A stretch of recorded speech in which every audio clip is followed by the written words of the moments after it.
Tuesday with Thompson brought to you by GMS Law. Make the right call. 4 convenient locations to serve you. Online, gmslaw.com. A lot to dive into with the PT today.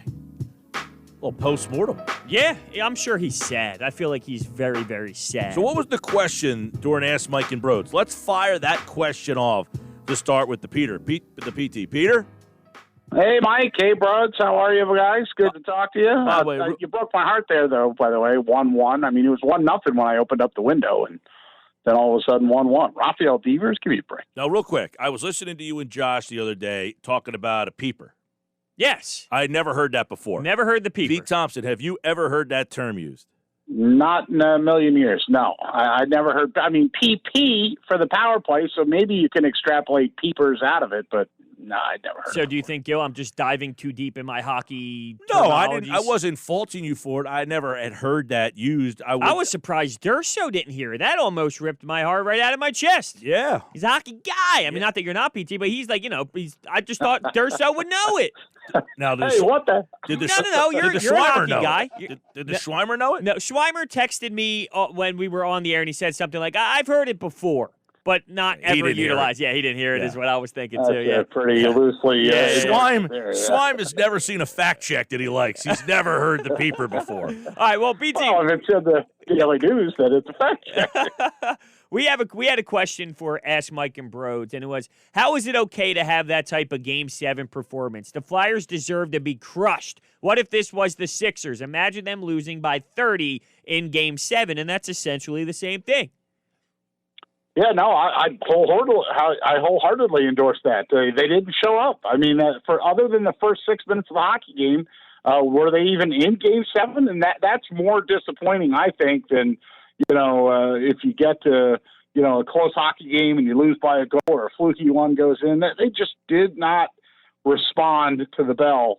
And it's such a tired analogy. Did you run out of gas? Did you run out of gas? I mean, it's kind of like all right, I didn't lace them up, so I'm just going to keep repeating what everybody else says.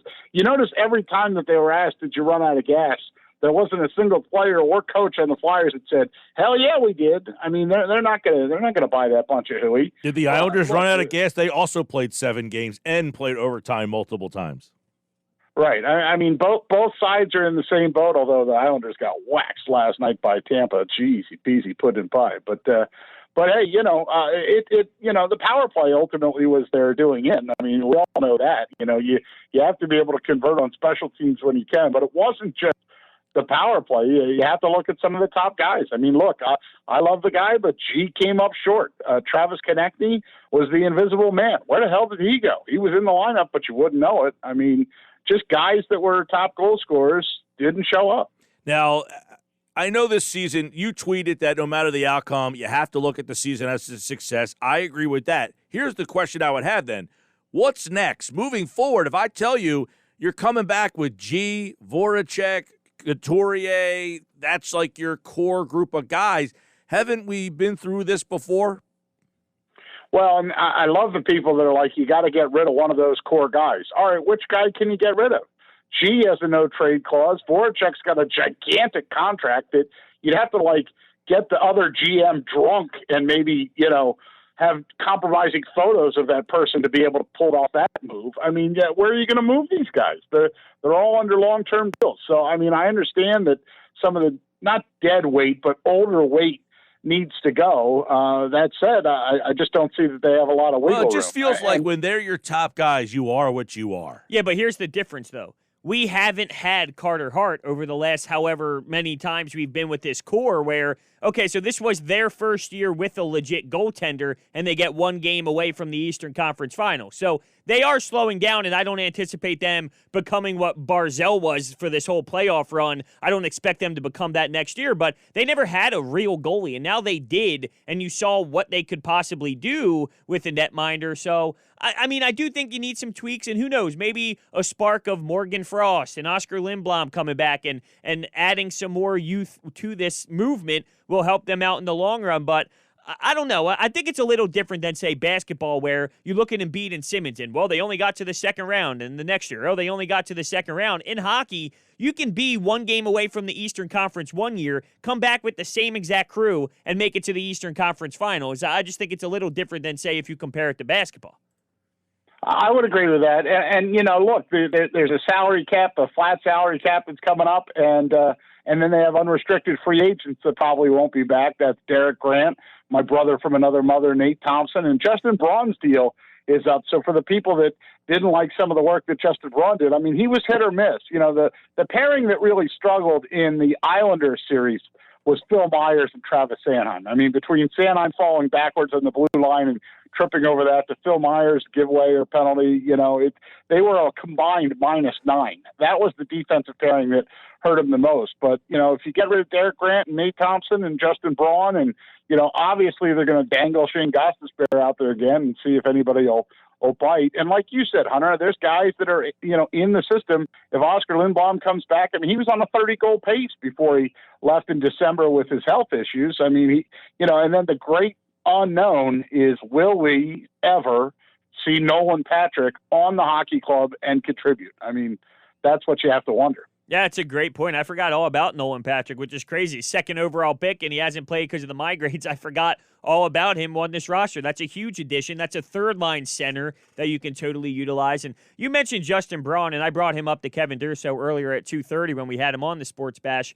The fact that I just hate knowing what we gave up for him for this season, of a second and a third round pick for what you got out of him, which was your fifth defenseman, your third line pairing. It's awful. I thought that I knew he was older and he's a stay-at-home D-man, and I get it, and I can appreciate that, but I still thought that he was a step behind for what you gave up for him. I would agree with that, especially in when Justin Braun played the game that I went to in San Jose, which is where Justin Braun came from. They showed a video of him on the big board, and then I thought, my God, he saw the video and thought he was still playing for the Sharks. What the hell, man? No, I definitely didn't think, look, I understand what Chuck Fletcher was trying to do. Like, the reason he signed Matt Niskanen was, I'm going to get a defensive defenseman, a veteran player, that I'm going to throw him with Provorov, and maybe Provorov doesn't struggle as much. And bam, that worked. That fixed Provorov.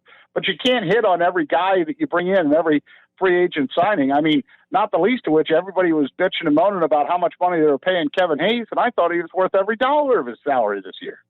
We'll see what the Flyers do this offseason, as Kevin Durso, listened to that interview from earlier in the show, kind of chronicled the cap's going to be a hard cap. It's going to be hard to make moves. There's not a lot of free agents. You've talked about it many times over the years. Giroux has a non-trade. Voracek's got a terrible contract.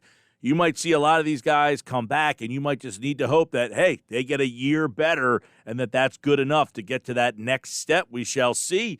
I want to move over to what a wild weekend it was for the Eagles. I mean, Jason Peters knocks on Doug Peterson's door, decides he wants to play left tackle. Peterson gives him a hug and say how he's thrilled to death about the whole thing. You had that. You had Sidney Jones get released. You had LeBlanc get cut. Then he got brought back. I mean, Howie Roseman really had an interesting weekend.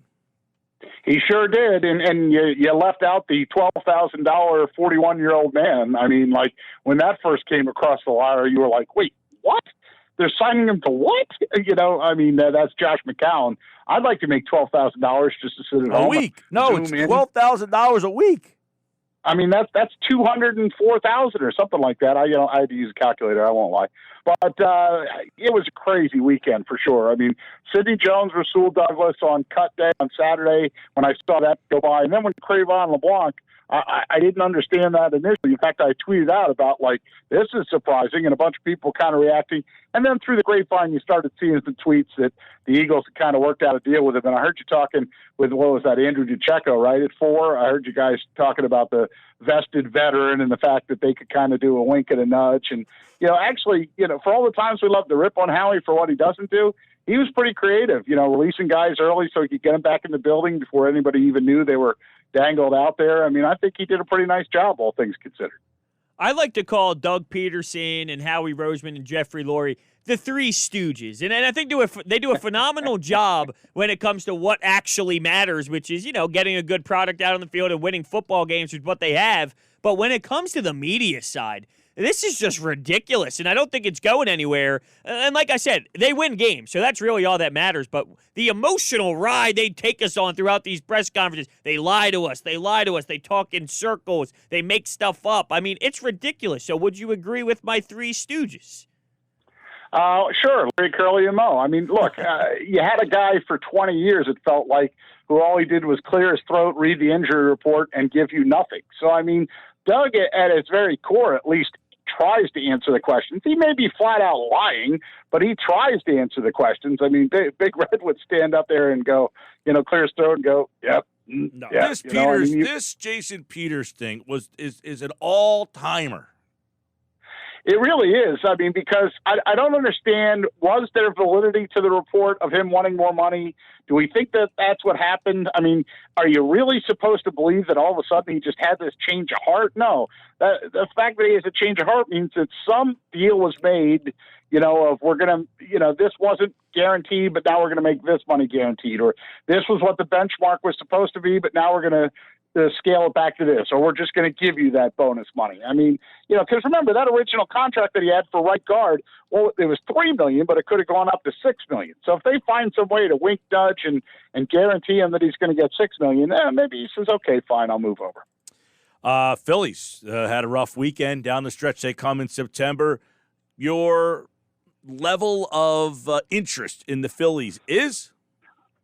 It's like that line in the Mafia, where just when you think they're out, they skip back in. I mean, I was ready to give up on that team when they were up in Buffalo playing like the Bad News Bears, and they were punting the ball around, and the bullpen sucked. And then they made some moves, and Bryce Harper made that comment about we got to win 9 out of 10, and damn if they didn't go out and almost win 9 out of 10 or win 9 out of 10. Yeah, they did.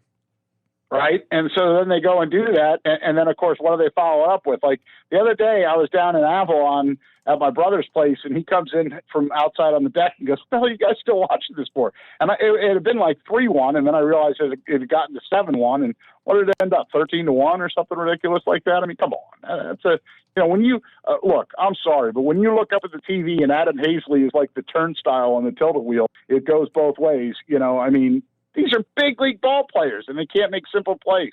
Yeah, my level of interest, Michael, of course I'm going to watch, but football starts Thursday. Yeah, see what he said there? Football starts Thursday. Those Sunday 1 o'clock Phil's games, they're getting pushed to the side by the heat. By the way, have you ever told your brother the story about the time we were at his house?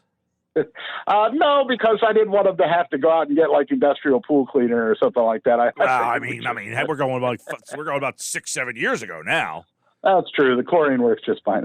You wouldn't even recognize the place, MG. They had a big renovation. They had a room over the garage. They expanded the deck upstairs. I mean, wow. If it wasn't nice enough already, I think it sleeps something like 23 people now or something ridiculous like that. Jeez, we'll have to have another. That was the Sixers beach bash. We were there, right? Yeah, that was so much fun, And didn't we? We were at Jack's place, which doesn't exist anymore. Jack's place has a condo on it now. Wow, yeah, that was Eagles Colts that night. That was Eagles Colts that night, right? Yeah, we had a fun time. Yeah, sure, and you got the gigantic suits. I remember that. Yeah, that's right. I did. I had the gigantic suits. Brody's face. 5X. Yeah, what do you mean? What do you mean the gigantic suits? So back in the 90s, like the MJ documentary, they wore big suits? So his brother has a pool in the back, so we didn't have swimming trunks. Oh, that's right. Okay, so your bathing suit would go down when you were swimming? Right. There was like a 5 and dime store that had bathing suits for like $5, so I went and grabbed the 2 last ones they had.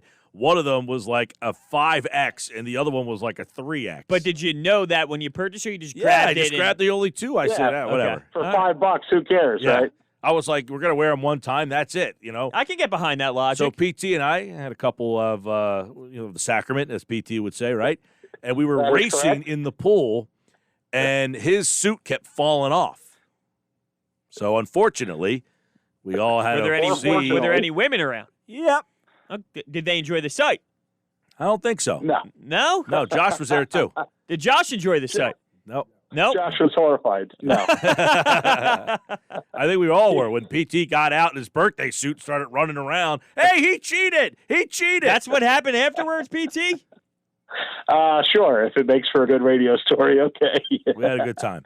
All right, Tuesday with Thompson. PT's back for Happy Hour Friday. We'll get his pick for the Eagles game and all the NFL you need right here on the Sports Bash. Peter? All right, Michael, Hunter, take care, buddy. All right, Pete Thompson, Tuesday with Thompson, like all guests appeared via the Boardwalk Honda hotline.